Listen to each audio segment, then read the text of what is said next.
Struggling with high well drilling costs but don't know where to start when buying a drilling rig? Then you've got to watch this video. Hi there, this is D Miningwell. We've helped customers in over 30 countries start their well drilling business or cut down their drilling costs. Whether you are an agriculture company, a farm owner, or a drilling company, we've got the right rig solution for you. Today we're showing you a test run of a water well drilling rig. Our Malaysia customer bought it. This customer used to rely on drilling service providers to get their water supply. But as their business grew, so did their production costs. So they came to us ready to start drilling their own wells. They had no experience operating a rig, which is why they flew to China to test the machine and learn how to use it. And when they placed the order, they told us, if we can drill just 2 wells, we already make our money back. For this customer, the solution includes the MW350 water well drilling rig, 25-bar air compressor, and so on. MW350 spots drilling depths up to 350 meters and come with a built-in hoist, which makes it much easier to lift heavy tools like casing pipes, drill rods, and eccentric bits, saving both effort and labor costs. Since this customer cares a lot about efficiency and their wells are usually around 200 and 300 meters deep, we matched the rig with an air compressor that delivers 25 bar of pressure and 30 cubic meters per minute of airflow, perfect for that kind of workload. We also included all the necessary spare parts and some tools, like the DTH hammer, drill rods, drill bits, adapters, casing pipes, casing shoes, road breakers, and more. To keep the rig and compressor running smoothly, we prepared a full set of spare parts too, so they can easily swap things out during routine maintenance. There are a lot of items involved in a full drilling setup, but don't worry, we always provide a clear product list, maintenance schedule, replacement guides, and even video tutorials to help our customers every step of the way. Right now, everything of the test is moving fast and on schedule.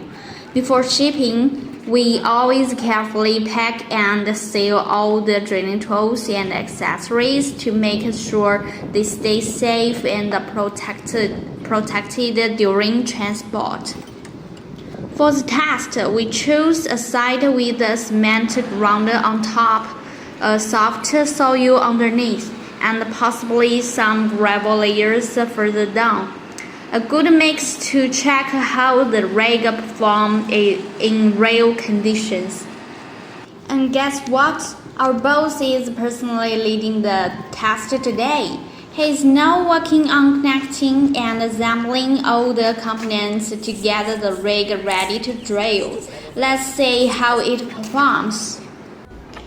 Now they are assembling the DTH hammer. Before putting it together, we apply a bit of grease. This helps it connect more smoothly with the other drilling tools. As you can probably tell from the video, these tools are really heavy. A good trick here is to stand the bit upright, facing up, and placing the hammer underneath it. One person holds it steady and the other tightens it. Much easier that way.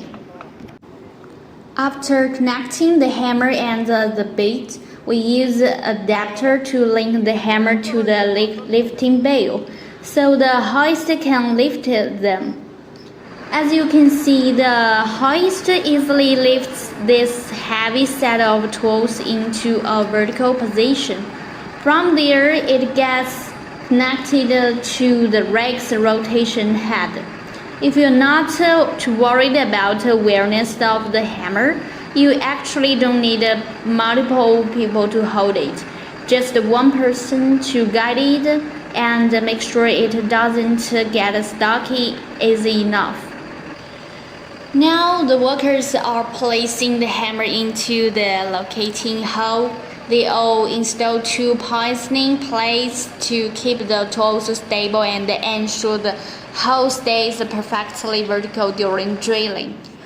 Once everything is okay, they all remove the lifting bale and connect the adapter with the rotation head of the rake. Before doing that, they all apply some grease to the male threads of the adapter. This ensures a smooth and secure connection with the rotation head. After all the hard work, the drill tools are finally assembled, and we are ready to start test drilling. As you can see, with the help of the air compressor, the drilling efficiency is really impressive. However, since we didn't insert the casings at the beginning and there are gravel layers below, we started to notice some air leakage during drilling. That's why it's always a good idea to check the ground conditions first and decide whether to use casings right from the start. It can help prevent higher costs or worse, tools getting stuck in the hole. Since this is just a test, we only started with a 1.5 meter drill road. Now we are getting ready to go deeper by adding another one. We are already seeing wet soil coming up, which is a good sign. Now we are getting ready to disassemble the drilling tools and wrap up the test. During the assembly, we first use the rod breaker to disconnect the top drill rod from the rotation head. Next, we lift the rotation head along with the rod breaker and the drill rod until the bottom of the top rod is higher than the positioning plate. Then we use a pipe wrench to clamp the rod below and the rotation head turns to loosen the connection between the two rods. Once loosened, the top rod is manually removed. We repeat this step from each rod one by one until all rods are taken out. For the final section of the drilling tools, if the total length isn't too long, we attach the lifting bale and use the hoist to lift the remaining tools out of the hole and gently lay them on the ground. We also did a quick demonstration on how to connect the eccentric ramming bait to the DTH hammer and explained how it works together with the casing pipe, along with a few important tips to keep in mind. The eccentric bait is just as heavy as a regular DTH bait, so it's best to connect the two vertically. Otherwise, the threads might misalign, making it harder to screw in, or worse, it might get stuck.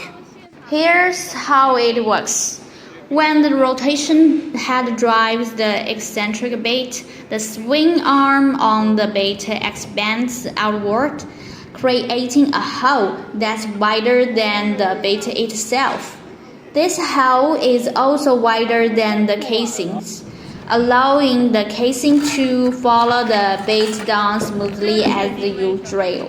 One thing to note, The casing thread is right-handed, so turning it clockwise loosens it and counterclockwise tightens it.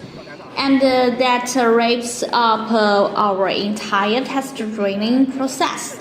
If you like this video, don't forget to like, follow, and leave a comment. And if you are interested in our drilling rigs and want professional step-by-step spots, feel free to DM us anytime. We are here to help. This is D Miningwell. See you next time.